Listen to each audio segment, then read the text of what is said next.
Well, hello there, and welcome to Unsafe Spaces. I'm Randy Cross. Want to kick off this week's podcast, this week's Unsafe Space, with a really unsafe space currently, with a lot of thoughts for me.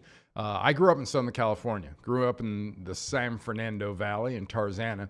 So if I wanted to go to see a movie, go to Westwood, or when I was in school at UCLA, I wanted to get there. I either took Sepulveda or I took the San Diego Freeway, or I took trails through Bel Air. But if I was driving yesterday morning to UCLA from the valley over the hill in Sepulveda Pass, this is what my view would have been from the car into the valley. Can you believe that? And I just, it stuns me. When I saw that sign go by as to where exactly that was in Sepulveda Pass, literally, I might have driven by this 50,000 times. I don't know. Maybe that's low. But Sepulveda Pass is a relatively unoccupied area. A lot of brush. They've had a lot of rain, so that means a lot of brush. That means a lot of fuel. And I think people were wrong or misguided when they said, well, why is the freeway still open?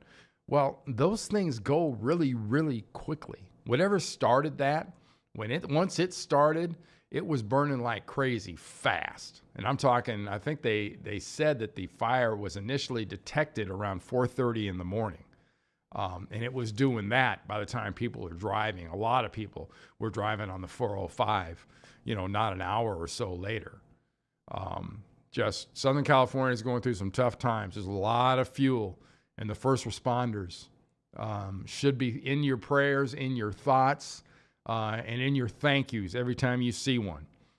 Not even just today, not tomorrow, but every time you see one, go out of your way to mention to them that you thank them and appreciate the things that they do. All right, let's move on to this week in football, and we will start with the week's college football efforts. Well, if you're talking about college football this week, a lot of it's about the bowl rankings and the college football playoff rankings.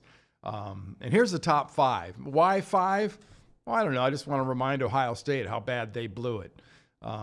They blew it. They blew it. SC blew it. Anybody that won a conference and didn't get into the playoffs, it's your fault.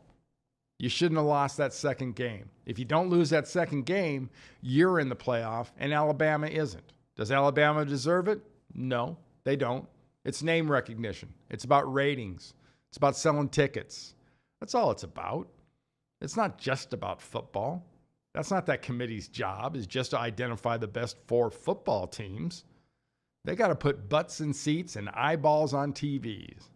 Figure it out. It's not that hard. All right, let's take a look at the week's games. There were some unbelievable games in this mix. One of which was going to be a great game, but turned out to be pretty much a butt whipping, sort of like the first time these teams met 3 weeks ago, but in reverse. Georgia dismantled Auburn, took them apart, and they looked every part of an SEC champion and a college football playoff participant. Congratulations to Kirby Smart and company, especially Roquan Smith, who was the MVP of that game and just had an amazing season. Won the Nagurski Award, by the way, and the Butkus Award. Next up, the ACC game, which I think a lot of us thought would be a lot better game than it actually was. But maybe we weren't paying attention to the last couple of times these teams have met, because Mark Richt and Miami obviously have a lot of work to do. And this kept Clemson at number one and means they get a rematch with Alabama from the last two national championship games in the first game of the college football playoff this year. And that'll be down at the Sugar Bowl. Next up in the college football lineups for this past weekend was the Big 12 game. Another rematch, another of the same results, though. There wasn't a big flip in this one. Oklahoma just played with TCU. TCU just could not muster enough offense to hang with Baker Mayfield and Oklahoma. Congrats to Lincoln Riley. Congrats to Baker Mayfield. Congrats to that whole Oklahoma team. You're going to the Rose Bowl. You're going to play Georgia. And just be ready. That will be a sea of red. I mean, unbelievable sea of red. And I'm not saying that Georgia fans are all going to show up. I'm saying between OU and Georgia, I don't know if the Rose Bowl's ever seen that much red at one time. Get ready. Next game in the conference championships was one that it was a good one. Wisconsin had their shot, and that's the team that should have been in the playoff. If they'd have won the Big Ten, if they'd have won this game, they'd have been in the playoff. Add them to the list of people that have no one to blame but themselves. Ohio State won it. Yeah, they did. Their defense played well enough. Their offense played pretty doggone good. You know, JT Barrett and company.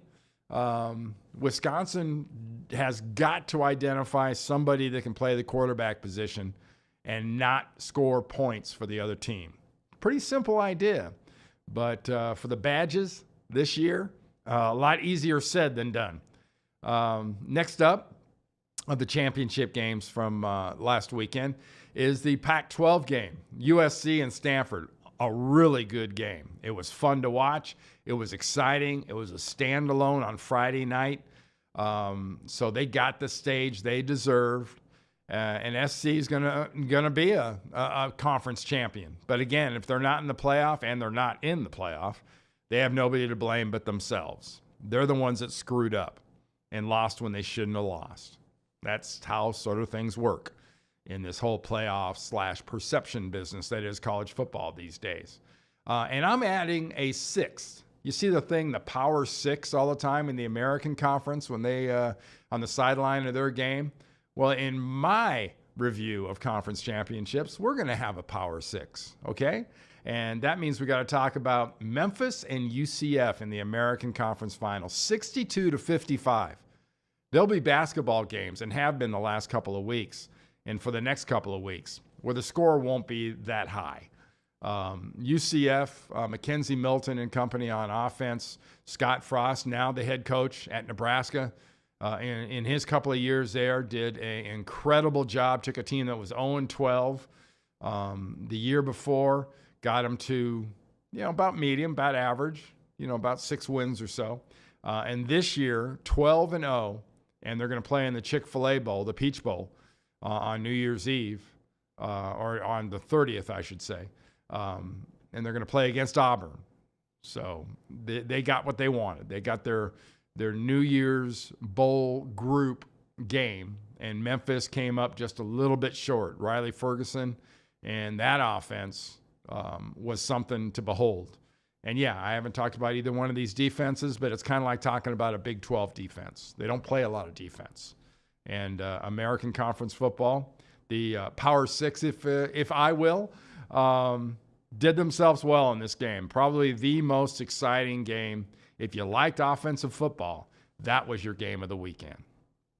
All right, let's move things along to the NFL side of the game and just take a look at a few highlights, a few big plays, touchdowns, returns, stuff like that. I mean, instead of just going scores, why don't you show a few plays? Yeah, they're not that fast, but you know what? Why spend 3 minutes showing highlights of guys doing flips into the end zone?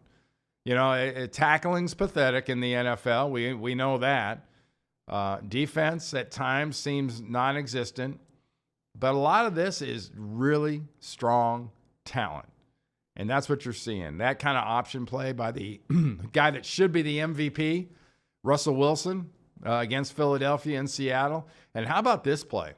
This was a 61-yard punt return, or 71-yard punt return for a touchdown. He ran about 97 yards, but he went 71 yards for a punt return touchdown. That was an exciting play. Let's take a look at some of the scores and results. We'll roll through this pretty quick. The first one, disappointing here in the local environs. The Falcons fell to the Minnesota Vikings 14-9. Just weren't good enough. They were measured again and came up short. No other way to look at it. Today's Thursday. Tonight they play the New Orleans Saints. They don't win tonight.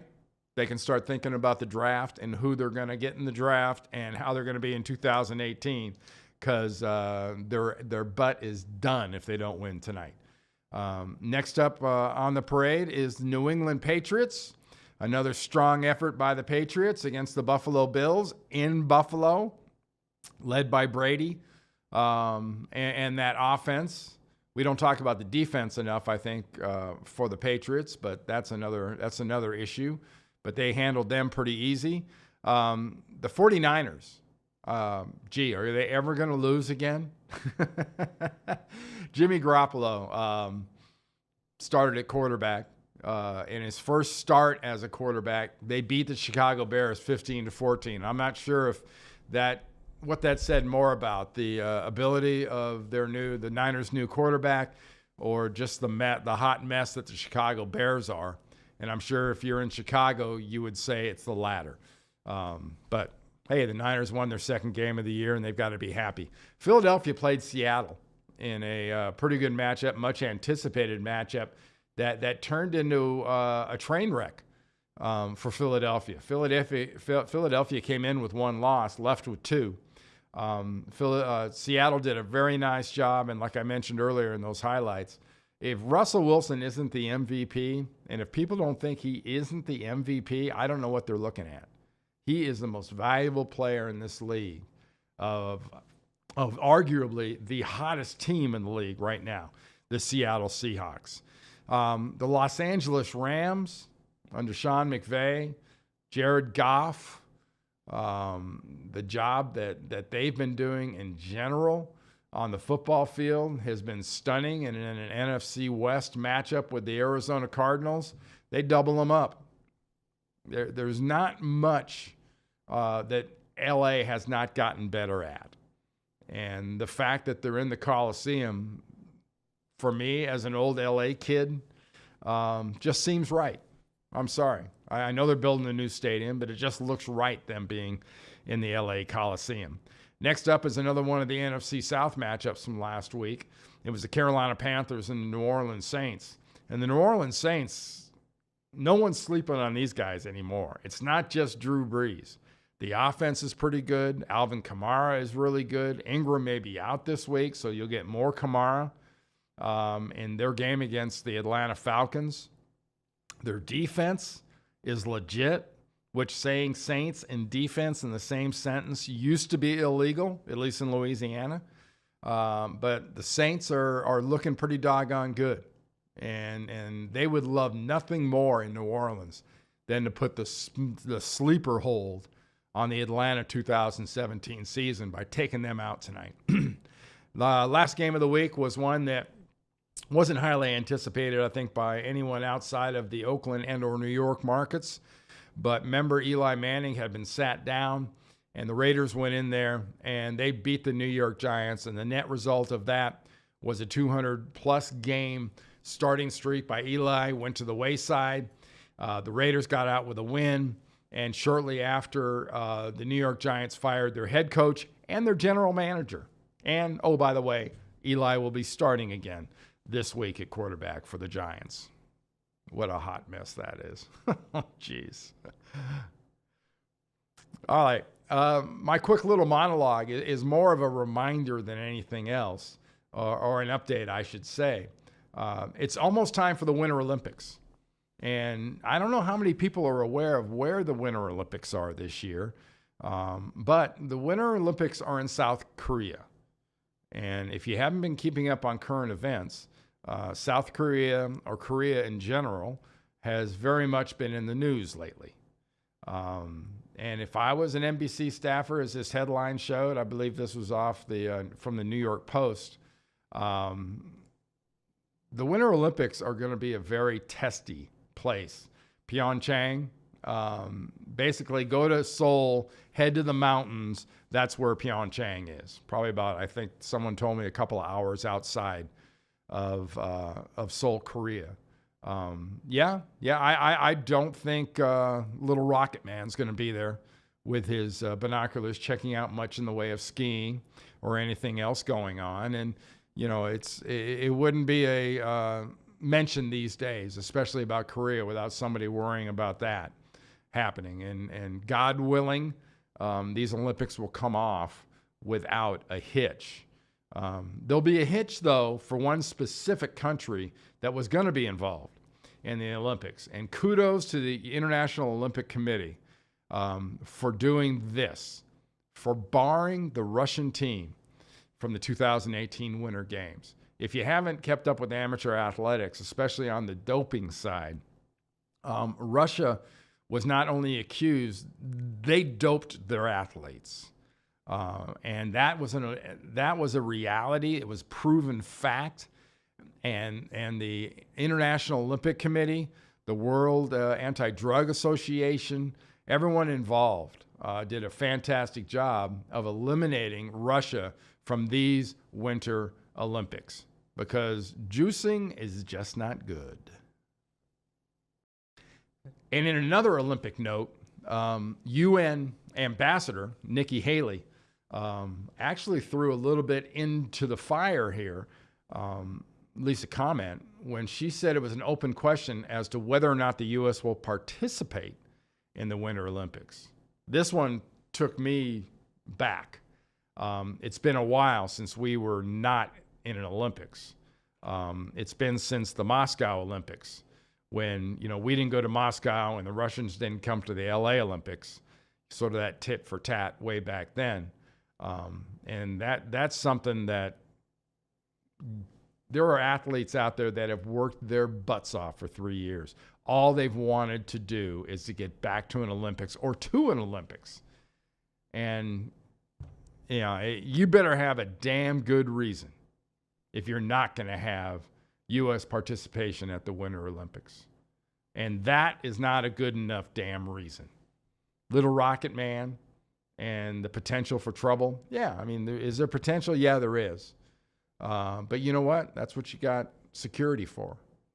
That's what you should have a UN force, whoever has to be there to make sure these things come off without a hitch. And everybody shuts up and everybody stays off Twitter and everybody just relaxes and chills for a couple weeks and watches international athletes compete.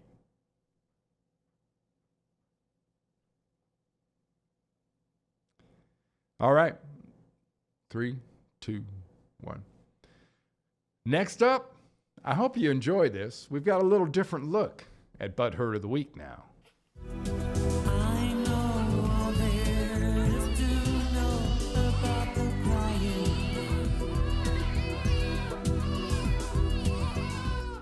There you go. WHAM Balloons. Well done. Our guy Ray was responsible for that new title there on Butt Hurt of the Week. Hey, you've heard all the great things that players get in college football. And I'm not talking illegal gifts. I'm talking about when you go to a bowl game. There's a gift room or a gift suite that every player that participates goes in there and they get their gifts. Let's take a quick look at a top 10 list of some of the things that these players will be walking away from some of these bowls with. And this is just a little, brief tour over the top. An iconic gift in the national championship game. When I was playing, that was an envelope with $100 bills in it. A belt buckle, an Outback Steakhouse ticket, your Belk department store shopping trip, hopefully for, $500, maybe $1,000. How about a Bass Pro shopping trip? That's a lot of people can relate to that.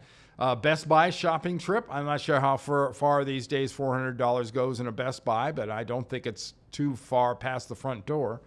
And this one is for the winner of the self-absorbed gift of the year, a life-size fat head of yourself. Is that an option?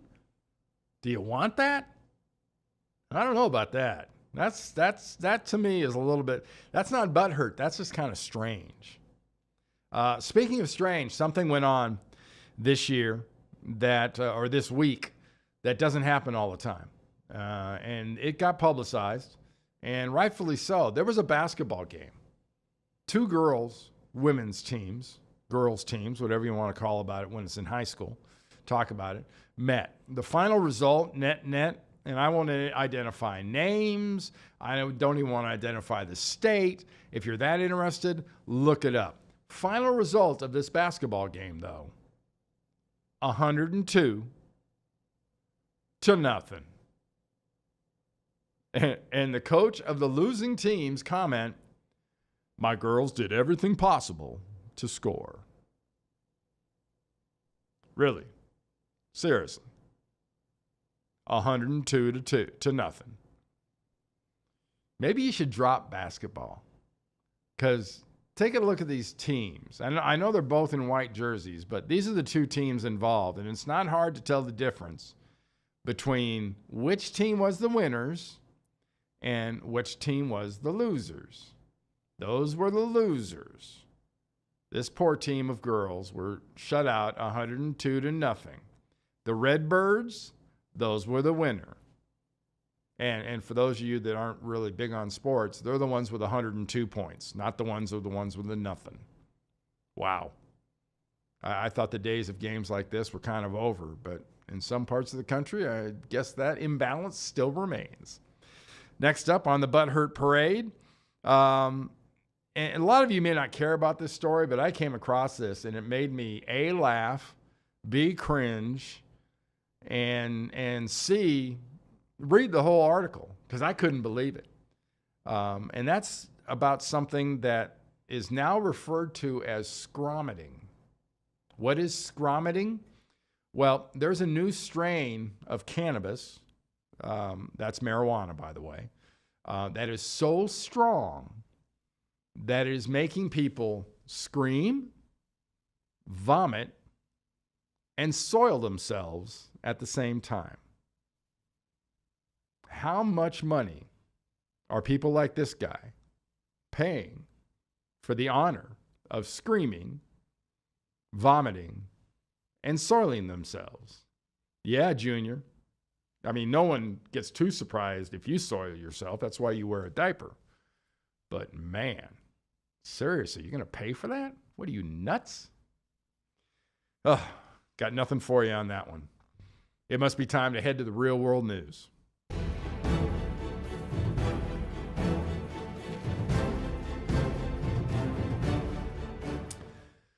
Hey, for those who have been keeping track of the regular news and have lost track of a lot of the sports types, remember there was a guy named O.J. Simpson? Well, O.J. Simpson was in prison. O.J. Simpson had a big trial. O.J. Simpson back in the day was an unbelievable college running back. In fact, he played for USC and won the Heisman. One of the things that comes with a Heisman is you get a vote in the Heisman Trophy race forevermore. And if you're curious about who O.J. voted for, here's his non-answer as to who he voted for. Vote for the Heisman? Yeah, I did, you know. I already put my vote in. I thought it would be Jackson, Darnell from USC, and Barkley, I love from Penn State. And we got Baker Mayfield, we got this guy Love from Stanford. So who knows? They're all worthy. We'll see next week. Yeah, well, that's O.J. back in the mid to late 60s when he won the Heisman Trophy. I guess TMZ's got time on their hands, but in case you're curious as to whether or not he had a vote, yes, he's got a vote, and B, he's not about to tell you who he voted for. All right, number two in the real world news. How many of you enjoy drinking water? We all know water is really good for us, right? Pretty easy to figure out. I mean, heck, your body's made up of mostly water. But every 3 to 6 months, a story like this comes out. And it basically says there's companies out there that take public water, bottle it. They don't pay anything for it. They bottle it, and then they charge you for it. Really? Huh. This one happened up in our attic, up in Canada. And they were outraged, didn't know what to make of it. You know, it is crazy. It's a spring, it's water, it's public, it's out of rivers and lakes and things like that. They got to test the water. They got to find out what's in it, don't they? And then they're charging for it? Or at least they're testing it, because you don't know really what's in the water. Or Oh, hope that's not upstream. But anyway, onward and upward. But about a month or so ago, UCLA went to China to play in a early season basketball game, and 3 UCLA Bruins were arrested. One of them, last name Ball, that name may sound familiar. The father, LeVar Ball, started Big Baller Brand, which are basketball shoes that, let's call them high-end basketball shoes. What are they, $400 or $500 for a pair of basketball shoes? So, they're big ballers. Well, currently the problem they have at Big Baller Brand is they got nobody with the brand that's actually a baller. And the one son that was arrested in China, Young Ball, I will refer to him as, has left the school. He was flunking out of UCLA, or at least the classes he was in. And it was all about the shoplifting drama, right?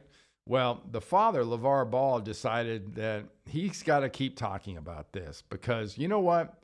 It wasn't his son's fault that he stole the stuff in that designer store in China. It was the coach's fault. They're going to be there. They're supposed to be there to protect the kids. They can't be there every moment. Sometimes it's just got to be, a reflection of the job you've done raising your kid. Heaven forbid this guy should accept any kind of personal responsibility. I mean, the father, not the son. The son's still a relatively young individual. He won't be playing college basketball this year. So I guess next year he'll make himself available to the NBA and go wherever he discerns to go. You've got LaMelo, you've got LiAngelo, and there'll be another Ball supposedly who's being homeschooled in 2 more years, who is, according to his dad, going to play at UCLA again. We'll see. That's all I'm going to say. I just wouldn't take him on any international trips. Pretty easy to figure that one out. All right. Let's head to our next section, and that means the tinfoil hat.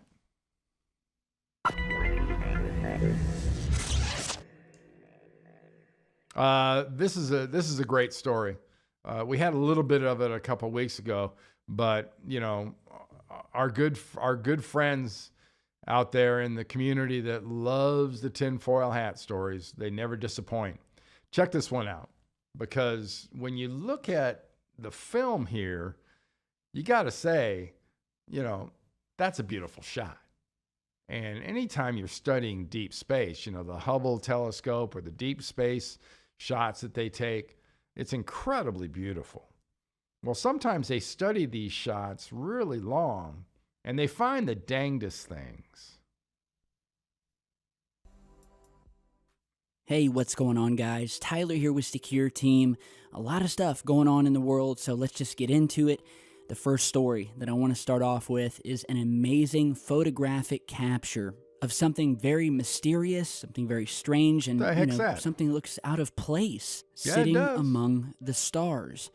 And so this was originally posted to MUFON. It was captured by an astronomer who said in his original post, quote, "I was collecting data on the M42 Orion Nebula when before I could get fine focused, he witnessed this, what appeared to be a giant cylinder-shaped unidentified object that he captured in a single 30.2 second exposure frame." So we have this first photograph here, taken with an 8-inch astrograph Newtonian telescope, and although in black and white, you can see this beautiful bright nebula. In the distance, we have stars all around, and then we see here, plain as day, sticking out like a sore thumb, what appears to be an elongated object moving amongst the dust and the stars. And, on the subject of cigar-shaped objects, if you guys remember, We just recently posted a video after the space agencies came out and admitted to the public that they had detected a massive cigar-shaped quote-unquote asteroid-like object, although they had no idea what it was. Is it me? There's Marvin the Martian. Remember him? Anybody seen Caddyshack? Isn't there a natural connection here? It looks like a space Baby Ruth. And we all know, if we've seen Caddyshack, what that object was in the pool. Turned out to just be a Baby Ruth. But that's a big old Baby Ruth when you can spot it from Earth looking up into space. Well done, boys. At least that's one story that makes you gotta go, Now here's one that makes you kind of go, seriously? Yeah, I mean it. Check this out. This is another sort of chaser thing where, it's mysterious video. A helicopter's transporting a UFO disc in South Africa. Well, couple things observationally here. And check out when they run the video. It's a normal kind of a helicopter copter. It looks like a police helicopter or a weather copter or something like that. And the disc they're carrying, I don't know, where's at the top to a mall? Was it the grate on a sewage treatment plant? I don't know what you think that is, dude, but that ain't no UFO. South Africa, Cape Guard, is what we're seeing is a helicopter transporting some unusual object here. Yeah? This almost reminds me of the LA footage that was captured about 3 months ago of a helicopter checking out a UFO, but then we find out that this is actually tethered. The size comparison to this truck and whatever this object is, the helicopter definitely is carrying this thing. Some people are saying it's some kind of anti-gravity technology that we're witnessing. Okay. Some kind of component part to DARPA, maybe? Yet to find an answer. What's going on here? Yeah, we still don't know what that apparatus is. Maybe it it's looks a like space disc, and spider. if anybody was in the right mind, they would say, this looks like a UFO. Yeah, some people say that there's transporting UFO parts. Huh. Yeah, this is coming in from, let's go back to the region again. Yeah, This is Vanguard, Vanguard. Cape Town, South Africa. No, dude, no. So if anybody's been seeing this kind of activity in this area over the past few days, we want to get a video because it pretty much happened within this region. I'm not sure if it's on this road right here in What have you been Jake's smoking? on Gerwell Drive, but whatever is captured in this video is very mysterious indeed. See, you got beautiful scenery like that in South Africa. Those are the kind of pictures I want to see in South Africa. The other one? Man, not so much. Hey, let's go on to what I think, again, is a pretty amazing feel-good story. And we all need these feel-good stories in our life, especially Mr. Hamster, the little guy that munches on the watermelon. You eyeballing me, boy? Huh? This feel-good story is, and this is going to be about 2 minutes long, so I'll warn you up front. It's a little lengthy, but they explain this story extremely well. It's about a young man who withdrew from college to help his dying friend sort of fulfill his bucket list. Check this out. Actually, we just confirmed that. Chris Betancourt and Dylan Hill learned the meaning of friendship in the 5th grade. The experiences we've had together are really, really emotional. Chris, diagnosed with chronic leukemia as a child, overcoming medical odds. I would visit him just about every day in the hospital, and I would try and make the next day more entertaining than the last. Now 20 years old, Chris is once again facing life or death. Mine was a mutation they've never even seen before, and they were just like, it's definitely not good, it's not responding to any medication. The cancer cells are back with a vengeance. Unfortunately, he said I have about a year to 2 years with good diet, exercise. The first weeks were just tears. It was literally me just breaking down. The only option? A bone marrow transplant. He literally said to me, "I'm afraid of not being able to experience life." Dylan going just beyond listening, taking leave from college for something bigger. Last month, my best friend called me and told me he was dying. Creating an epic bucket list and posting their journey online. If we can't have Chris this time next year, that, we're gonna document his life. Turns out, their mission to experience life is catching on. I kept updating it and it was like 60,000, 90,000, over 100,000, and it was just ridiculous. In just days, the video generating hundreds of thousands of views, inspiring a call to action. Luckily, this has all been reaching into us. We haven't reached out to anyone. Everyone's just seen the video and have been like, hey, let us support you, let us support you. Crossing off an ever-growing bucket list to create awareness. There's hundreds of other people on the registry currently waiting for bone marrow, and if it's not my life it saves, hopefully there can be others. Reminding us all the value of savoring each moment, right down to the last. He's not going to go out with a slow burn. He's going to go out with a huge bang, and he's really going to go out with a smile. In Sacramento, Vicki Gonzalez, KCRA 3 News.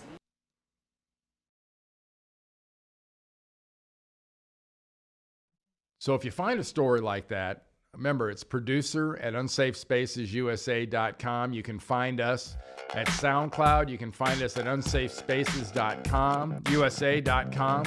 You can find us on YouTube, Twitter, Facebook. Just find us. Check out our video and send us a note. Let us know how you think that we're doing. And it is the holiday season. Holiday season is, I guess, everywhere. It's in malls. It's on the radio.